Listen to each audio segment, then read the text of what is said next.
प्रिय विद्यार्थी भैया बहनों,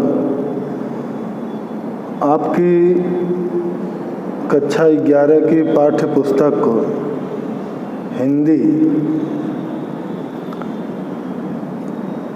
के काव्यखंड के प्रथम कवि संत कबीर जी हैं। संत कबीर जी की रचनाएं जो 3 भागों में विभाजित हैं, साखी, शबद, रमैनी। तो यहाँ पर साखी से दिए गए कुछ दोहे हैं। उन दोहों की व्याख्या आज मैं आपके सामने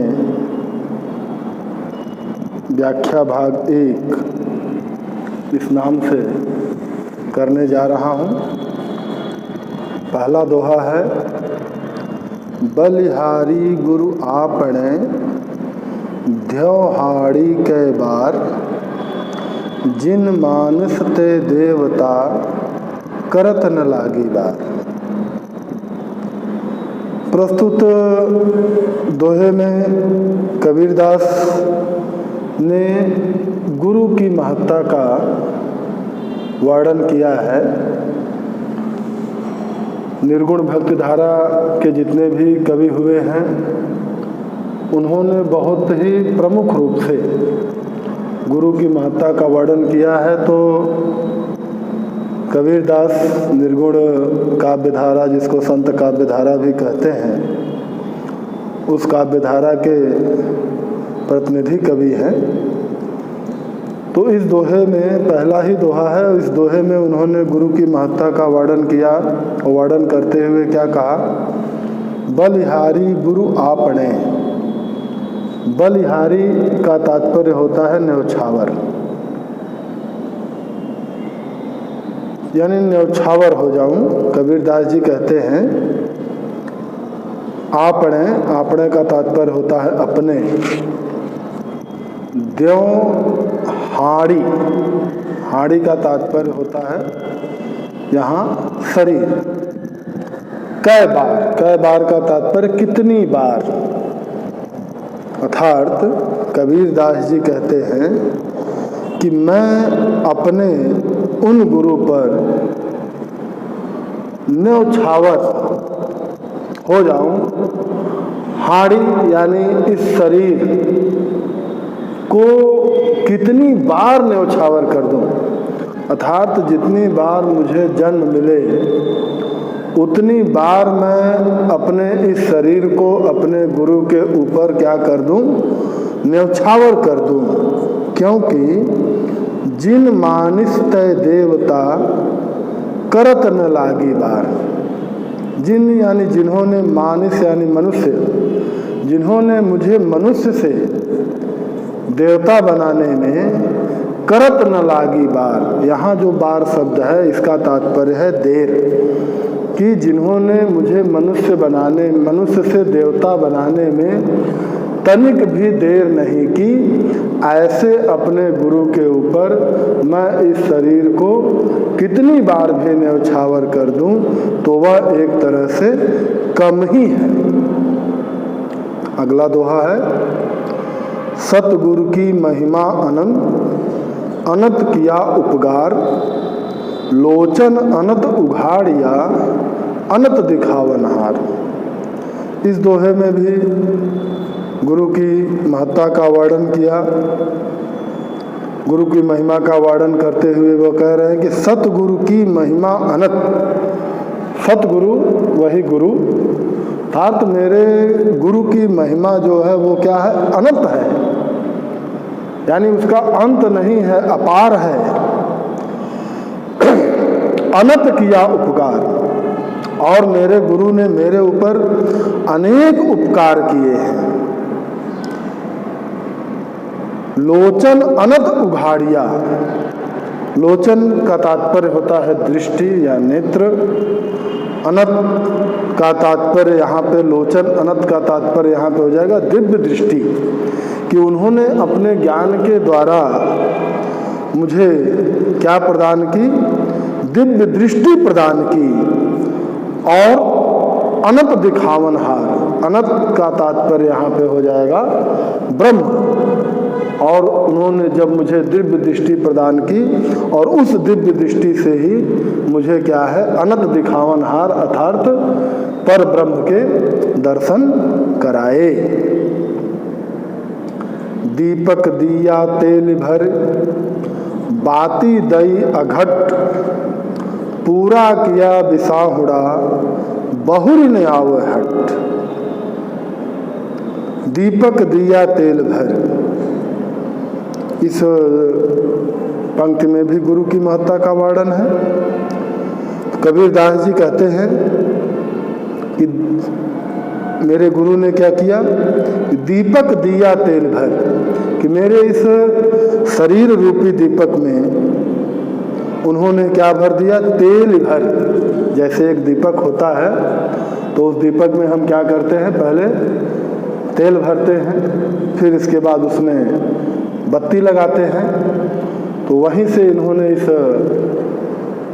भाव को लिया है कि यहाँ पर गुरु ने क्या किया कि मेरे इस शरीर रूपी दीपक में तेल भर। किस प्रकार का तेल भरा भाई, शरीर रूपी दीपक में कोई ऐसा तेल तो जाएगा नहीं, तो कौन सा तेल है वह, ईश्वरीय प्रेम रूपी तेल। मेरे दीपक रूपी शरीर में या शरीर रूपी दीपक में मेरे गुरु ने ईश्वरीय प्रेम रूपी तेल को क्या किया, भर दिया। बाती दई अघट, अघट अर्थात कभी न घटने वाली, या यूं कह लें कि कभी न समाप्त होने वाली। और उसमें किस प्रकार की बाती लगा दी, कभी न घटने वाली, कभी न समाप्त होने वाली बत्ती। तो यह क्या हो सकता है भाई, थोड़ा सोचिए। तो ज्ञान एक ऐसी चीज है जो कभी समाप्त या कभी घटती नहीं है। तो उन्होंने उसमें किस प्रकार की बत्ती लगा दी, ज्ञान रूपी कभी न घटने वाली बत्ती डाल दी, और जिसके कारण पूरा किया बिसाहुड़ा। बिसाहुड़ा, बिसाहुड़ा मतलब क्रय विक्रय। दुकान पे जाते हैं, सामान वस्तुएं खरीदते हैं, तो उसी प्रकार इस संसार में भी हमारा आना होता है, अनेक प्रकार के हम क्रियाकलाप करते हैं। लेकिन जब मेरे गुरु ने मेरे अंदर कभी न घटने वाली ज्ञान रूपी बत्ती जब लगा दी, तो जिसके कारण से क्या हुआ कि मेरी जो सांसारिक वासनाएं थीं, इच्छाएं थीं, वह क्या हुआ, समाप्त हो गया।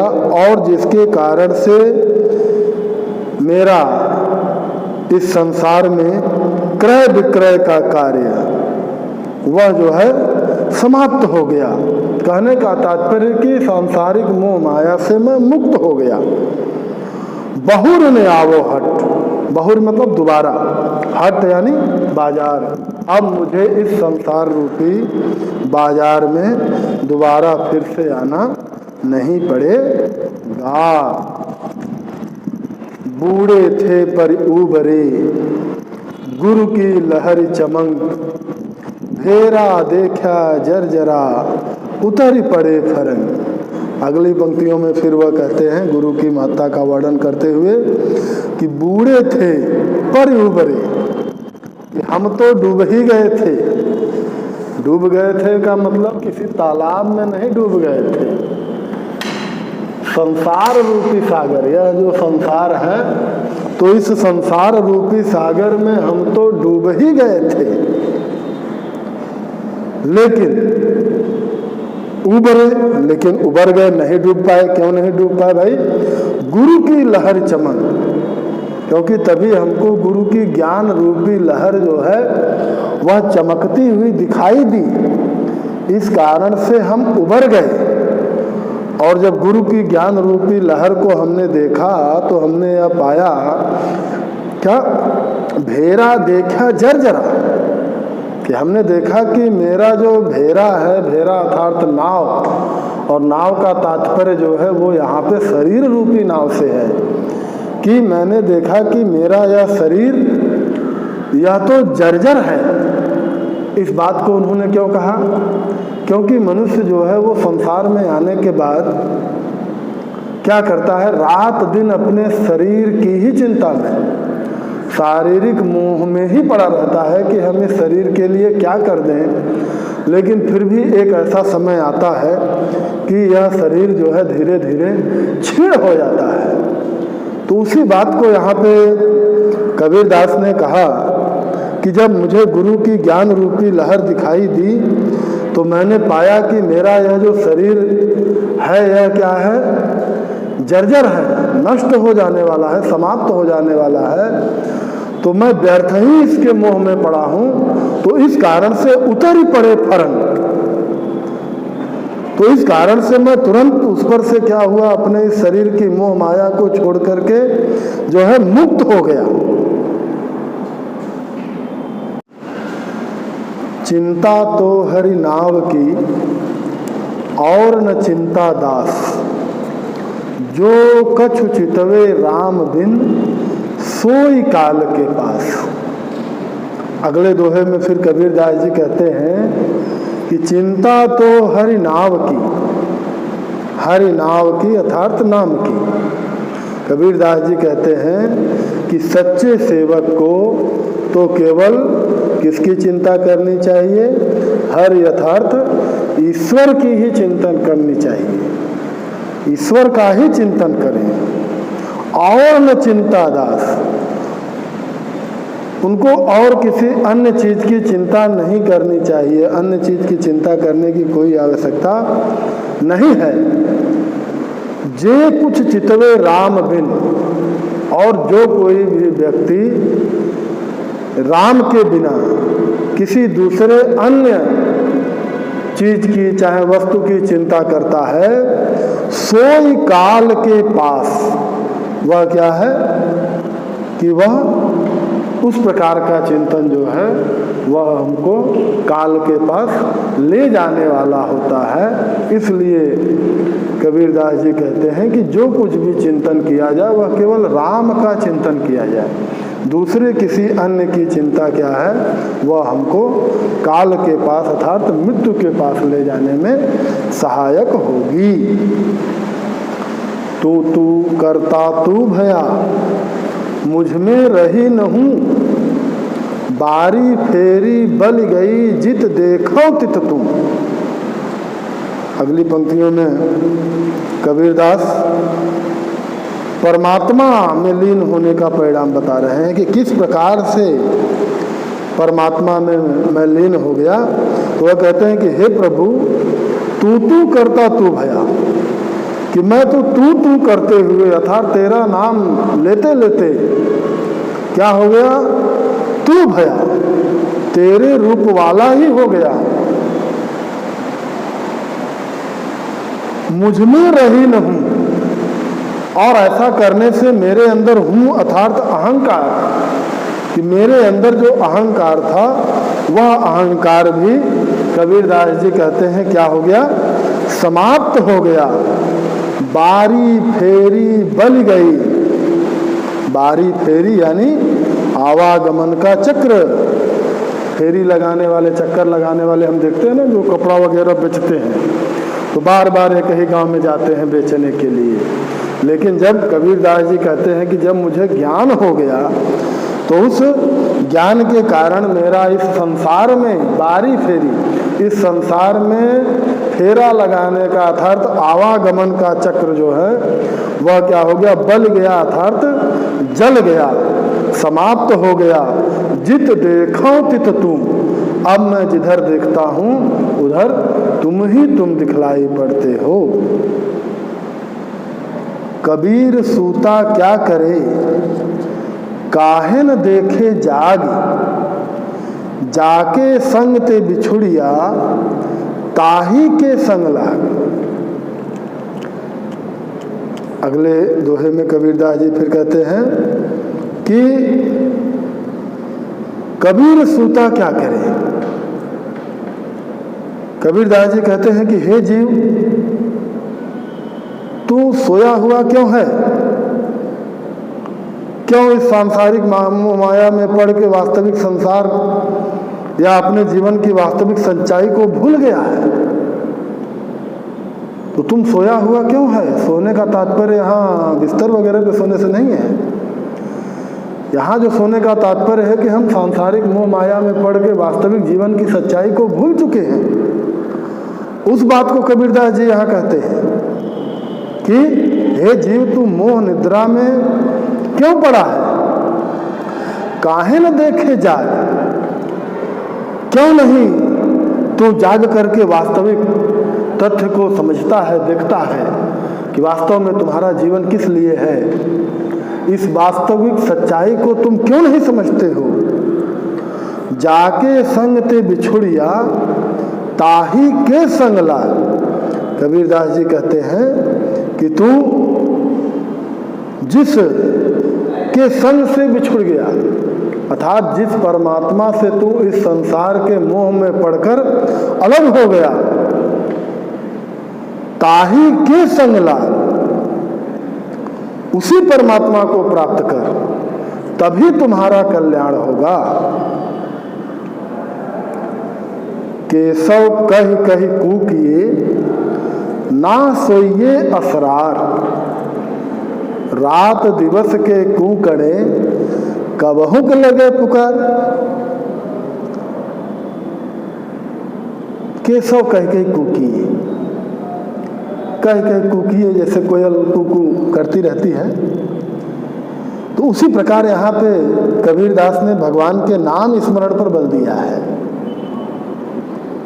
केशव अर्थात ईश्वर उनके, तो केशव कह कह कूकिए।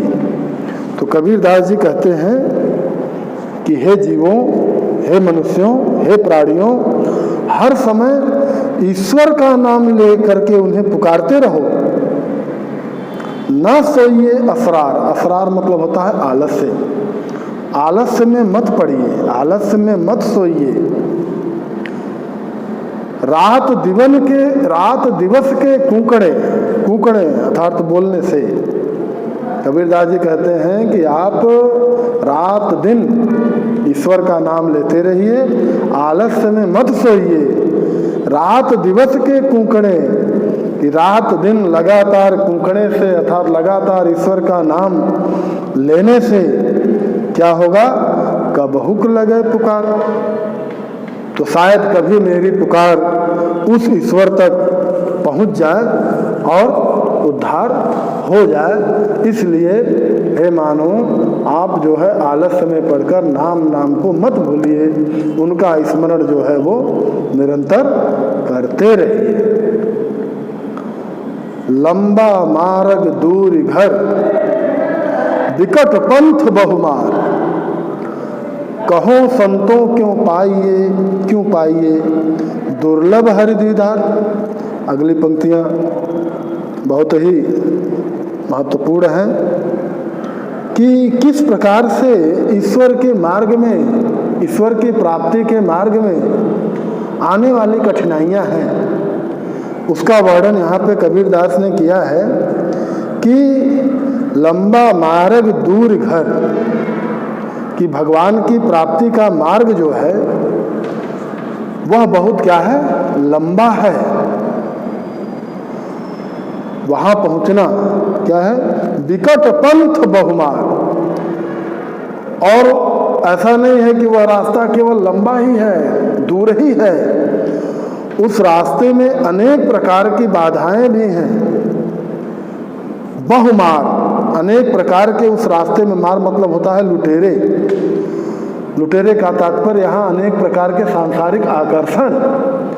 हम कभी कभी ईश्वर की प्राप्ति के लिए थोड़ा सा मन लगाते हैं तो बहुत से लोग उसमें टीका टिप्पणी करने वाले आ जाते हैं, अरे क्या कर रहे हो, क्या ये सब झूठ मूठ में पाखंड कर रहे हो।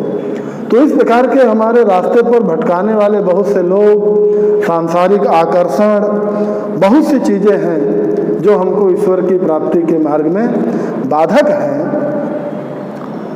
तो कहो संतों क्यों पाइए, तो कबीरदास जी कहते हैं कि ऐसी स्थिति में हे संतों, कि एक तो प्रभु का घर बहुत दूर है, वहाँ पहुँचना भी कठिन है, और इसके बाद जो है उसके रास्ते पर अनेक प्रकार के लुटेरे अर्थात अनेक प्रकार के सांसारिक आकर्षण हैं। तो इस स्थिति में हे संतों, प्रभु के घर को किस प्रकार से, या यूं कह लें कि प्रभु का दर्शन किस प्रकार से, दुर्लभ हरि दीदार, तो इस प्रकार प्रभु के दुर्लभ दर्शन हमें कैसे प्राप्त होंगे।